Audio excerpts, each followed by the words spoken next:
Coucou tout le monde, ici Tatanexia pour une vidéo avec un titre qui mérite d'être clair. J'ai décroché le job de mes rêves. Un brin putaclic, maybe. Nous allons parler aujourd'hui des directeurs et des directrices éditoriales puisque, eh bien oui, je suis désormais directrice éditoriale dans une maison d'édition. Par ici le fouet et dirigez-moi le générique.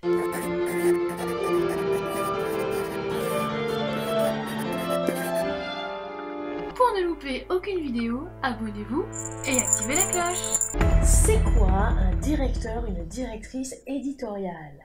Alors un ou une DE, c'est l'interlocuteur, l'interlocutrice principale des auteurs et des autrices dont l'éditeur ou l'éditrice a sélectionné au préalable les œuvres à éditer. Alors voir ma vidéo un fiche sur les comités de lecture, c'est justement vous avez un petit peu du mal avec justement certains termes. Admettons, votre ouvrage a passé mais haut la main la sélection du comité de lecture dans une maison d'édition. Vous avez de grandes chances pour que dans les heures qui suivront la signature du contrat, on vous parle de votre DE. Puisque c'est la personne qui va travailler avec vous sur votre ouvrage et qui fera souvent le lien avec effectivement l'éditeur ou l'éditrice de la maison d'édition. DE, c'est la personne qui maîtrise la chaîne éditoriale, les enjeux aussi, on peut dire. Qui comprend qu'il doit aussi assurer le respect de la ligne éditoriale de la maison d'édition dans laquelle elle travaille. Ça peut être également, pour certains et certaines DE, rechercher des auteurs et des autrices sur les réseaux sociaux, parcourir pourquoi pas aussi parfois les plateformes comme Wattpad, Plume d'Argent, etc. Ou aussi recruter sur LinkedIn, on en avait déjà parlé. Mais ça peut être aussi également rencontrer des auteurs et des autrices dans les salons, parler aussi des éventuels appels à texte sur les réseaux sociaux ou lors d'événements, fidéliser des auteurs et des autrices déjà présents dans la maison d'édition. Et parfois, je sais aussi que c'est le cas dans certaines maisons d'édition, il y a certains et certaines DE qui peuvent déjà être présents dans les comités de lecture et qui vont aussi sélectionner certains tapuscrits, soit parce que justement ça leur tape à l'œil, soit parce qu'ils ressentent peut-être un certain potentiel et qu'ils aimeraient justement effectivement défendre leur poulain ou leur pouliche lors justement d'une ultime sélection. Et si vous pensez que le travail éditorial se limite juste à une petite lecture critique et hop, l'autoriste se débrouille, alors déjà parce que bah oui, il va y avoir un retour, mais également le et la DE doit être au taquet, mais vraiment au taquet pour suivre toutes les nouvelles de l'ouvrage. Et oui, c'est pour ça justement que je dis que le travail ne s'arrête pas là. L'ouvrage va bientôt sortir. Est-ce que la cover reveal, donc la révélation de la couverture, est déjà là? Il faudra absolument justement partager toutes les news de cette histoire. Les DE doivent en faire la promotion. Sauf mention contraire par l'éditeur ou l'éditrice par exemple. Des fois quand c'est effectivement des grosses maisons d'édition, on va dire non mais toi justement tu ne t'occupes pas de ça, tu laisses le ou la chargée de communication s'en occuper. Ça aussi ça peut arriver. Ah oui, et je sais aussi que parfois les DE et éditeurs et éditrices c'est la même personne. Ça arrive souvent dans les petites structures, dans les petites maisons d'édition quand justement il n'y a pas beaucoup d'employés ou quand on ne peut pas faire autrement. Donc effectivement, l'éditeur et l'éditrice revêtent plusieurs casquettes. Mais en général, le ou la DE n'est pas l'éditeur ou l'éditrice. Ce qui signifie, je vais prendre effectivement mon cas, je ne peux pas faire signer de contrat à des auteurs ou des autrices. C'est même si je suis justement directrice éditoriale. Donc si par exemple, je sais pas, il y a quelqu'un qui vient me voir en MP avec un super ouvrage du début, ah là franchement il y a un super potentiel de la mort qui tue, je ne pourrais pas me permettre de faire un contrat, d'envoyer un contrat, non. Après, oui, je peux en parler à l'éditrice et très certainement on va demander à cette personne de passer par le chemin habituel, tout simplement parce que non mais le piston et tout ça, moi je suis absolument pas pour, j'aime pas ça. Alors parfois, il y a effectivement ce qu'on appelle des directeurs ou des directrices de collection. Alors là, oui, ces personnes, puisqu'elles dirigent une collection, peuvent effectivement signer des contrats. Ah oui, c'est eux qui dirigent la collection, donc ils savent très bien ce qu'ils vont accepter ou pas dans cette collection. Son travail! Eh oui, c'est quoi effectivement le travail d'un directeur ou d'une directrice éditoriale? Ah, franchement, j'ai envie de vous faire un petit peu comme les fiches métiers, là, justement, comme ce qu'on a des fois avec les conseillers, conseillères d'orientation, les qualités requises pour ce poste. Alors, c'est parti. Il faut être organisé. Alors, clairement, parce qu'il y a des dates qui sont fixées, hein, vraiment ce qu'on appelle des deadlines. C'est super important de ne pas mettre en retard tout le monde. Parce qu'évidemment, il faut sortir l'ouvrage. Mais juste, une fois que le contrat est signé, le travail éditorial, ça prend du temps. Il faut penser que derrière, il va y avoir l'éditeur ou l'éditrice qui va aussi travailler dessus, le passage à la correction, le repassage côté auteur et autrice, le repassage côté auteur, autrice et encore une fois éditeur et éditrice, le maquettage, il va y avoir aussi le BAT, ce qu'on appelle le bon à tirer, donc vraiment la validation des dernières minutes avant l'impression, puisqu'après ça ne bougera plus. Donc c'est vrai que si le premier maillon de la chaîne, entre guillemets, hein, vraiment pour que vous imaginez la chose, prend du retard sur la lecture et sur la critique et l'analyse du texte, ça va pas le faire. On est mal. Donc il va vraiment falloir être organisé. Personnellement, je marche avec le planning. Je sais quand tel ouvrage va sortir, je sais combien de temps je vais devoir prendre pour bosser tel ou tel tapuscrit. Je sais par exemple d'avance qu'il y a un tapuscrit assez gros qui va arriver dans les mois qui arrivent. Donc automatiquement, eh bien, je n'ai pas pris d'autres BL ce mois-ci et je crois que je n'ai sélectionné qu'une à elle. Et il n'y aura pas beaucoup de SP pour justement que je me concentre vraiment à fond sur un ouvrage qui a beaucoup de caméras. Relationnel. Ah, oui. Non mais là, ce passage, c'est de la merde. Tu me le supprimes, ok? Ton livre est merveilleux. On peut le publier là tout de suite. Nope. Nope. Nope. Nope. Ces deux points de vue ne vont pas. Alors, certes, je ne vais pas non plus vous dire qu'il faut être best comme moi, parce que bon, ça paraîtrait peut-être un petit peu trop égocentré, mais il faut savoir communiquer, parler et expliquer. Alors je sais que j'ai du mal à être un petit peu pédagogue, mais promis je me soigne, j'essaie justement d'améliorer ma façon de parler avec les autres. Surtout parce que les DE doivent respecter l'auteur et l'autrice, et l'auteur-autrice doivent effectivement aussi respecter son ou sa DE. Toujours dans le dialogue. Bien sûr, on peut ne pas être d'accord, c'est pour ça qu'il ne faut jamais aussi oublier qu'on fait juste des propositions. Je ne touche par exemple jamais au texte, ce sera toujours des commentaires en marge. Jamais, mais au grand jamais, je vais me permettre de toucher directement le texte, de dire « Oh non, mais là en fait ce mot-là, j'aime pas, j'efface ». Et non, absolument pas. L'auteur et l'autrice restent absolument mes propriétaires de ce qu'ils et elles écrivent. Mince alors. Et si justement vous rencontrez un DE ou une DE qui modifie votre texte, mais directement on va dire dessus, ça ne va pas du tout en fait. Bref, donc je répète, on propose à l'auteur ou à l'autrice des modifications ou des améliorations du récit. Ça peut être par exemple un peu plus de développement à faire, ou peut-être aussi un passage que l'on n'a pas compris. Et donc peut-être que les lecteurs et lectrices ne comprendront pas non plus. Ah oui, je sais, il y en a qui vont me dire non, mais moi, personne ne touche à mon texte. Si justement vous entrez dans une maison d'édition, vous devez quand même être au fait et savoir, et j'espère quand même que tout le monde le sait, que justement il va y avoir des améliorations à faire sur ce texte. Parce que si vous pensez que votre texte est parfait, donc vous démarrez vraiment très très mal. C'est impossible. Le texte parfait n'existe pas. Il y a toujours des choses à revoir. Il y a toujours des petits trucs où en fait on va lire, même si justement vous avez besoin de recul, peut-être que dans 1 ou 2 ans vous remarquerez ça. Il y a des choses qui n'iront pas. Et encore une fois, c'est normal, tout simplement, c'est parce qu'on va prendre de l'expérience au fur et à mesure et on se dit « Ah ouais, en fait, mais comment j'ai pu écrire ça ?» C'est normal. Alors parfois, c'est pas grand-chose. Exemple, récemment, j'ai eu à travailler un récit avec pas mal de personnalités de ça, mais tous n'étaient absolument pas à bannir. Au revoir à ma vidéo Fifi sur le sujet des impersonnalités, mais à chaque fois qu'il pouvait être modifié, parce qu'à cet instant-là, j'estimais qu'un terme, qu'une notion, qu'un mot était beaucoup plus fort que l'impersonnalité, je l'ai mis effectivement en commentaire, en marge. Et après, ce sera à l'auteur et à l'autrice de voir si effectivement à ce moment-là, ah ouais, en fait, ce mot, c'est bien plus fort que le ça, et ça peut apporter quelque chose, ou au contraire se dire, ah non, franchement, je préfère garder le ça, parce que là, à cet endroit-là, soit je ne vois pas justement quel mot, quel terme, soit j'ai pas envie de réfléchir, alors ça, je me fiche absolument, on va dire, de vos justifications ou quoi que ce soit. Vous faites ce que vous voulez. On propose et après justement on voit. J'ai reçu des remerciements au passage après coup avec cette personne justement par rapport au ça. Parce que c'est sûr, quand je dis après coup, parce qu'au début, au début il est clair que quand justement la personne elle va voir tous les ça ou presque, mis est-ce que tu peux justement changer le terme, essayer de voir, évidemment la personne ne sera pas forcément très joyeuse de recevoir tout ça, mais la plupart des personnes aiment bien se faire fouetter par tata, voilà. Vous êtes tous maso. Non mais reprenons le sérieux 2 secondes. Très souvent, oui, les personnes avec leur recul se disent « Ah ouais, quand même, c'est bien mieux ». Alors oui, ça demande de la réflexion. Oui, ça demande encore plus de travail. Alors vous avez déjà passé des heures sur votre tapisserie, je suis complètement d'accord avec vous. Je le fais aussi, personnellement. Des fois aussi, je mets des ça parce que sur le coup, c'est plus simple, parce que comme ça, on passe à autre chose. Mais seulement en réécriture, je me dis « Non, mais là, en fait, qu'est-ce que j'ai voulu dire ?» Parce que ça, ça, c'est rien, quoi, c'est ça. Rigueur, rigoureux, rigoureuse. Alors oui, parce que selon moi, les missions principales pour être directeur, directrice éditoriale, alors c'est pas d'être meilleur, mais c'est de faire vraiment de son mieux. Il faut pouvoir analyser, avoir un esprit critique, avoir assez de recul, et avoir aussi bien sûr de bonnes connaissances, et non pas on va dire qu'au niveau littéraire. Non, parce que le but n'est pas de comparer un Zola à un livre qui arrive tout beau, tout chaud d'un CL en 2021. Et quand je dis des connaissances, c'est aussi par exemple des connaissances du monde. Si par exemple, encore une fois, il y a un fantasy qui arrive et qui parle d'huile bouillante balancée sur les gens, bon, je pense qu'à l'heure actuelle, il y en a encore qui le font ou pas? Hein?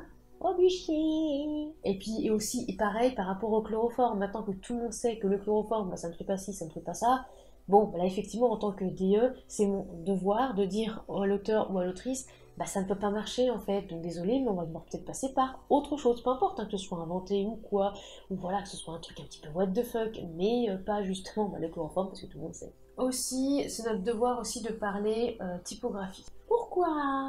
Parce que souvent les auteurs et les autrices qui débutent en fait ne savent pas où placer les virgules ou ne savent pas aussi comment mettre leurs idées en valeur. Ça, il faut le dire et il faut leur apprendre aussi pour que plus tard, ils et elles le fassent en parfaite autonomie. Ça aussi, je trouve que c'est un peu le rôle des DE. Pareil pour justement aussi l'utilité du retrait de première ligne, bien placé, du point-virgule aussi, parce que il y en a encore qui ne savent pas aussi utiliser le point-virgule, ou encore aussi comment bien utiliser trois petits points, point de suspension, on en reparlera, et également des interjections. Ouais, je rappelle qu'on ne met pas de majuscule après une interjection. Nah. Bref, il faut avoir de la rigueur et tenir le coup. Que l'ouvrage justement fasse 20 mots, 75K ou 160, il faut avoir la même rigueur partout. Bref, je laisse la parole à la grande autrice à la belle plume, à ma chère amie Jeanne Malizac, qui est DE depuis plus longtemps que... Alors, attention, je cite du coup le témoignage de Jeanne Malizac. Je rejoins à quelques détails près ce que vient de dire Maritza. Il y a cependant une petite différence. En ce qui me concerne, je suis directrice de 2 collections et j'ai carte blanche pour les diriger. C'est moi qui décide qui entre dans mes collections et qui n'y rentre pas. Une fois que le texte me plaît, qu'il correspond à mes lignes éditoriales, j'établis un contact avec l'auteur. Nous discutons de ma façon de travailler, de ce que j'attends de l'auteur, de ce que je peux lui apporter. Je crée un lien qui peut devenir fort avec le temps, je suis parfois même en empathie, et si certains me surnomment Auntie, ce n'est pas pour rien. Je ne touche jamais au texte, mais je propose, je suggère, je corrige, toujours dans les marges, en commentaire. Quand il y a des points de divergence, la discussion peut parfois être tenace. Quand l'argument de l'auteur se tient, j'accepte son point de vue. En revanche, je ne cède pas quand je sais que l'auteur se perd, cela arrive très rarement, en général il m'écoute. Une fois que nous sommes d'accord sur la version définitive, on met au point la 4e de couverture, la couverture, les éléments de communication.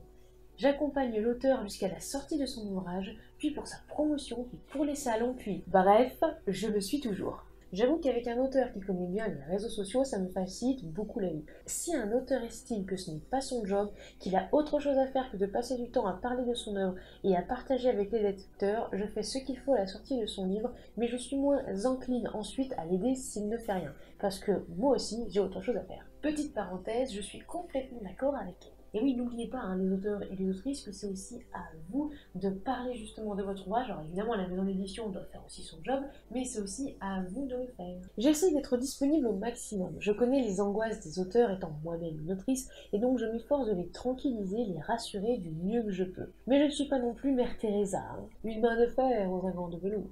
D'ailleurs, j'adore utiliser, surtout sur Twitter, les gifs représentant Meryl Streep dans le village du Savigny en Prada, c'est pour dire. Eh oui, et quand je les vois, je peux vous dire que je pleure un petit peu. Le job de mes rêves. Oui, c'était un petit peu pour tacler. Alors, la première fois qu'on m'a proposé le poste de directrice éditoriale, c'était en 2019, soit il y a 3 ans, quand justement je tourne et je sors cette vidéo. J'ai refusé, parce que selon moi, j'avais pas assez d'expérience, j'avais aussi un petit peu peur aussi de me lancer, et surtout j'avais peur du temps passé sur l'ouvrage, le temps passé à discuter avec les auteurs et autoristes pour rien, dans le sens où c'était bénévole, même si le livre justement il sortait, ou même si justement on m'avait proposé à un moment un petit pourcentage sur les ventes, je sais pas, j'avais un petit peu un blocage. Et en parlant d'ailleurs par rapport au pourcentage sur les ventes, j'avais contacté les DE de cette maison d'édition, et en fait, qui et elle m'avaient dit qu'ils se rendaient compte qu'ils s'étaient un petit peu fait avoir, parce que il suffisait en fait que le livre ne se vende pas pour X raisons, ou des fois même parce que la maison d'édition n'en parlait pas, ne faisait pas de pub dessus, du coup ils percevaient pas grand chose, voire rien. Donc quand c'était des gros pavés et que t'avais bien bossé 2 à 3 mois à fond dessus pour ne rien toucher, ouais ça me faisait un petit peu peur quoi. Puis en 2020, ce sont 2 maisons d'édition qui sont venues me voir, entre guillemets, parce que voilà, confinement, tout ça, on peut pas forcément se voir, me parler pour savoir si j'étais disponible pour être soit dans leur comité de lecture, soit aussi devenir directrice éditoriale. On m'a aussi proposé le poste de directrice de collection, d'ailleurs là pour moi ça c'est pour l'instant inatteignable, c'est beaucoup trop, j'ai pas encore le niveau on va dire pour ça. À ce moment-là, j'avais choisi justement le comité de lecture. Je me suis dit, voilà, ça fait déjà 15 ans que je fais des comités de lecture, parce qu'en 2020, ça faisait 15 ans. Ça veut dire que maintenant, ça fait 17 ans. Ouais, je sais, je me fais vieille. Bref, voilà, j'avais encore rejoint un comité de lecture en bénévole. C'était pas mal, mais maintenant, voilà, j'arrête le bénévolat.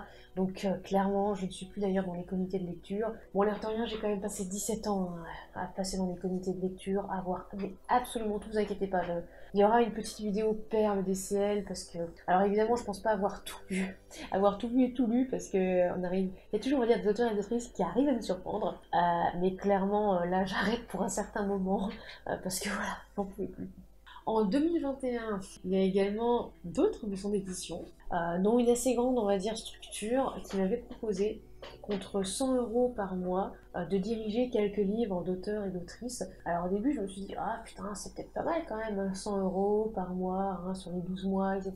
Sauf qu'en réalité, c'était un peu plus vicieux que ça au niveau du contrat, et surtout, bah, ça voulait dire bosser avec pas mal d'auteurs et d'autrices directement. Alors que moi, j'ai besoin déjà de bosser avec un auteur, une autrice, de voir justement comment ça se passe, d'y aller au fur et à mesure. Là, en gros, on me donnait un portefeuille de 10 personnes, quoi. Non, non, non, je me sentais pas trop, là, je me sentais pas bien d'ailleurs à ce moment-là. Donc voilà, j'ai aussi refusé. Et après, eh bien, il y a une charmante personne, alors que je connaissais en tant qu'autrice et chargée de communication. En plus du fait, voilà, je pense que la plupart des personnes la connaissent sur les réseaux. Elle a aussi étudié le droit comme moi. Ça peut paraître rien, mais on va dire que quand la personne a étudié le droit, souvent les contrats sont quand même un petit peu moins bancals que dans certaines maisons d'édition où on a l'impression qu'il n'y a absolument personne de juridique qui est passé dessus. Cette personne m'a parlé de son projet de création de maison d'édition. Je vais pas dire non plus que j'ai été dans les premières au courant, voilà, parce que je pense pas que j'étais dans les premières au courant. En tout cas, j'ai été mise au courant. Et je vous montre du coup bien le site internet de la maison d'édition dans laquelle je suis, à savoir Le Labyrinthe de Théia, qui est dirigé par l'excellente Tatiana Ramazzotti.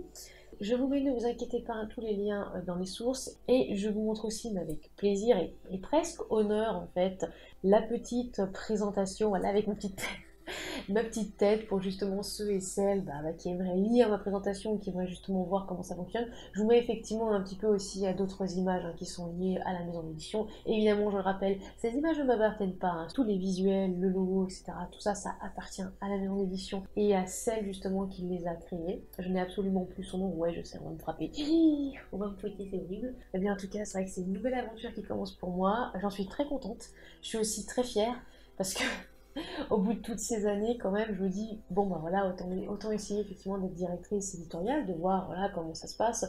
Mais je n'ai pas non plus de très grandes ambitions. C'est vrai que je suis pas non plus là à jouer à la requine, hein, comme on dit. Et puis on verra comment ça se passe. Parlons argent. Oui, vous le savez, je n'ai pas de tabou, je suis souvent effectivement sans filtre et je réponds de manière honnête et transparente dès qu'on me demande combien je gagne. Déjà parce que j'ai un petit peu du mal à comprendre pourquoi il y a cette espèce de tabou en France, voilà, dès qu'on veut parler argent, etc.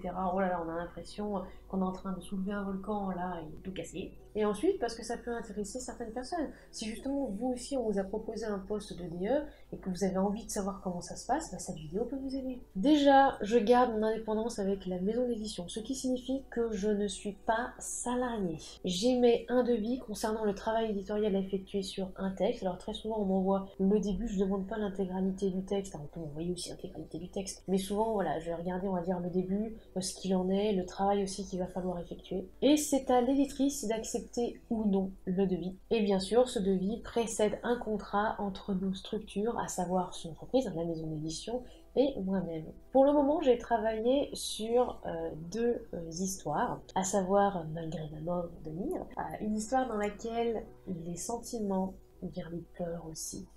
Il y a aussi pas mal de petites peurs, mais pas dans le sens horreur et tout ça. Hein. Non, non, pas du tout. Les obstacles aussi sur une place importante. Il y a un aspect en fait psychologique, on est complètement, on va dire, dans la peau de l'héroïne. Et vraiment, mais j'ai adoré cette façon justement que l'autrice a eue, on va dire, de tout faire pour réussir à rentrer dans la peau de cette héroïne et qu'on n'arrive absolument pas à la lâcher jusqu'à, et je ne dirai rien d'autre. Alors, je ne sais pas ce qui va se passer. Les études peuvent nous réserver bien des surprises. Et même si c'est court dans le sens où c'est pas un énorme pavé, ça va pas vous assommer du tout, c'est très fluide et vraiment c'est une histoire qui va se lire d'une traite. Oh, je pense que oui. Puis j'ai aussi travaillé sur Evana, donc de Justine. Alors là on est dans un tableau qui prend vie. Je pense que c'est vraiment une phrase, sans spoiler en plus, hein, qui peut un petit peu représenter justement Ivana. Ouais, c'est vrai que c'est pas mal. Un être qui a besoin de prendre son envol tel un papillon qui sort de son cocon. Et je fais exprès de dire papillon, il y a un petit rapport, une petite référence à l'ouvrage. Et il faut faire attention à ne pas se laisser attraper. Bah, j'aurais pu dire attraper, mais bon, on ne sait jamais ce qui peut arriver avec des fils. Ensuite, les prix. Eh bien, mes tarifs sont affichés. Mes tarifs sont effectivement publics justement pour les contrats d'avant justement mon changement de tarif et puis même pour ceux après. Donc, bah, je vous laisserai effectivement faire le calcul avec ces magnifiques histoires. Je ne sais plus combien il y a de camos. Je crois qu'Evana, on était à 70 camos. On était à mon avis dans ces environs-là. Et pour Malgré ma mort, on était à moins. Et je n'ai pas effectivement les camos en tête, mais si effectivement quelqu'un me pose la question, je peux effectivement y répondre sans problème. Je travaillerai sur un plus gros projet début de l'année 2023 et j'ai hâte, déjà aussi parce que j'adore les gros pavés et aussi parce que les gros pavés demandent vraiment beaucoup plus de rigueur que les petites histoires parce que bah là, il faut avoir tout en tête, il faut avoir pris beaucoup de notes. D'ailleurs déjà pour Ivana, j'avais pris pas mal de notes parce que ça tourne beaucoup sur des couleurs, je vous en dis pas plus, mais pour vraiment vérifier qu'il y avait une bonne cohérence et qu'il n'y avait pas un oubli ou une maladresse, hein, parce que ça n'a rien à voir avec le travail de l'auteur ou de l'autrice, mais parfois, voilà, une petite erreur peut vite être faite, mais bon bah là, il n'y en avait pas. Je peux rien dire, je peux pas sortir le fouet, mais j'ai sorti le fouet pour d'autres choses. Pharmacie. Ah mais ce mot il va faire le tour. C'est bon, ce mot va faire le tour. Pharmacie. Pourquoi? Et il faudra le lire pour comprendre. En bref, un ou une directeur, directrice éditoriale n'est pas éditeur ou éditrice, sauf exception. Oui, si la ME est petite, il peut y avoir les deux casquettes, mais souvent il y a au moins une personne supplémentaire pour avoir un regard extérieur. Et oui, comme aussi les bêta-lecteurs et bêta-lectrices par exemple, chers à eux que vous oubliez parfois, il faut vraiment avoir du recul et avoir un avis critique extérieur, tout simplement pour vous améliorer. C'est à ça que servent les DE. Pour ma part, je ne signe pas les contrats, donc ça ne sert à rien de venir justement dans MP, je le dis parce qu'il y en a justement qui ont essayé ces dernières semaines, où voilà, on m'a balancé des fois aussi en mail des ouvrages en me disant est-ce que justement tu peux me prendre dans ta ME s'il te plaît. Alors déjà ce n'est pas ma maison d'édition, à chaque fois je suis obligée de le rappeler, c'est pas la mienne hein, du tout, et ensuite non ça ne se passera pas comme ça. Non, moi, on ne me soumet que ce qui a été accepté dans la maison d'édition, que ce qui a passé effectivement le comité de lecture. DE égale interlocuteur, interlocutrice, maillon de la chaîne éditoriale. Oui, du coup, je mets aussi le on, bah, je suis inclus dedans. Il faut vraiment avoir un minimum de compétences dans le milieu éditorial littéraire, et je dirais aussi peut-être quelques notions de communication. Et ça, franchement, j'ai déjà croisé des DE dans des petites maisons d'édition qui n'avaient absolument aucune notion de ça. Des fois, j'étais même plus qualifiée que elles. Là, pour le coup, ça fout quand même un petit peu mal. Hein. Il faut connaître le marché, savoir comment ça se passe pour vendre un ouvrage, montrer et mettre aussi en avant la patte de l'auteur ou de l'autrice. C'est un job, puisqu'il faut vraiment, on va dire, pour ne pas faire aussi d'impair, hein, parce que l'erreur est humaine, on le sait, mais vraiment pour ne pas faire d'impair, ben, il faut savoir comment l'auteur ou l'autrice a voulu écrire, ce qui, on va dire, ce qui ressort, les thèmes qui ressortent, pour pouvoir effectivement en parler après. Et savoir aussi ce que l'auteur et ce que l'autrice ne veut par exemple pas dévoiler en public. Il y a par exemple des petites choses qu'il ou elle n'a pas envie justement que les gens sachent avant qu'ils s'achètent. Et tout ça évidemment chapeauté par l'éditeur ou l'éditrice. DE, c'est aussi être à l'écoute, conseiller et savoir s'adapter. Pour travailler un diamant brut d'un auteur ou d'une autrice, il faut vraiment être à l'écoute. Je l'ai vu au cours de mes carrières, on n'a pas tous et toutes les mêmes qualités et défauts en écriture, c'est normal. Et des personnes, elles vont écrire une scène olé olé et un conflit en une semaine et ce sera presque parfait. Il y aura quelques petits trucs à changer, mais franchement, ce sera bien, ça va se tenir. Et il y en a d'autres qui vont réussir à sortir des punchlines en dialogue ou construire des world building, mais incroyables, où il y aura pas beaucoup d'incohérences, en fait, il n'y aura pas grand chose à travailler dessus, parce que vraiment, mais c'est dedans, quoi. Donc là, le ADE doit s'adapter. C'est idem en fonction de ce que les auteurs et les autrices veulent faire ou se sentent capables de faire. Comme tout auteur, on va dire, toute autrice qui passe par mes services, il y en a qui n'ont pas envie, par exemple, de chasser les impersonnalités tout de suite parce que ça les gonfle. Ok, je les ai prévenus, vraiment vous gérez. En revanche, si vous voulez soumettre un ouvrage en chronique, vous savez très bien que je vais être intransigeante sur les impersonnalités. Mon conseil, c'est souvent en fait en rendre confiance et leur dire vous êtes capable. Vraiment, vous êtes formidable, vous êtes capable, vous pouvez le faire. Votre tapuscrit, il a passé le comité de lecture. Vraiment, déjà, ça, c'est une étape, mais vous n'imaginez pas à quel point, mais c'est incroyable par rapport à d'autres auteurs et d'autres autrices qui n'arrivent pas à passer un comité de lecture. Et pour X raisons, je ne reviens pas absolument là-dessus, j'en ai déjà parlé en vidéo, ça ne veut pas dire que votre livre, c'est de la merde. Non. Votre tapuscrit passe entre les mains d'une directrice éditoriale et tu peste comme moi, et dans celle aussi d'une éditrice qui est loin de débuter dans ce monde de tardigrade. Donc vraiment, ayez confiance en vous, ayez confiance en nous aussi, et je pense qu'ensemble, on peut faire un très beau travail. Chaque expérience sera différente, évidemment, parce que les DE sont différents en fonction de tellement d'éléments, je ne pourrais jamais être exhaustive là-dessus.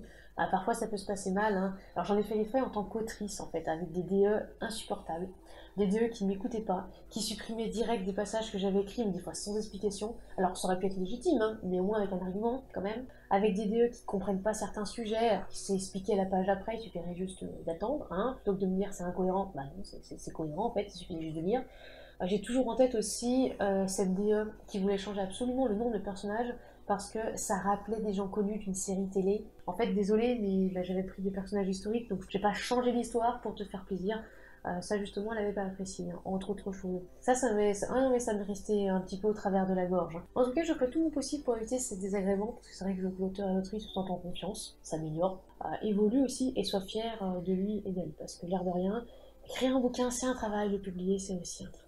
Voilà, c'est la fin de cette vidéo et j'espère qu'elle vous aura plu. Si vous voulez nous soutenir financièrement parlant, vous pouvez passer sur la page Tatanexua sur Utip ou Tipeee. N'oubliez pas de vous abonner, c'est gratuit, de lâcher un like, un commentaire et aussi de partager cette vidéo, ça nous fera très plaisir et ça nous aide aussi au niveau algorithme. Et en attendant la prochaine vidéo, soignez votre plume.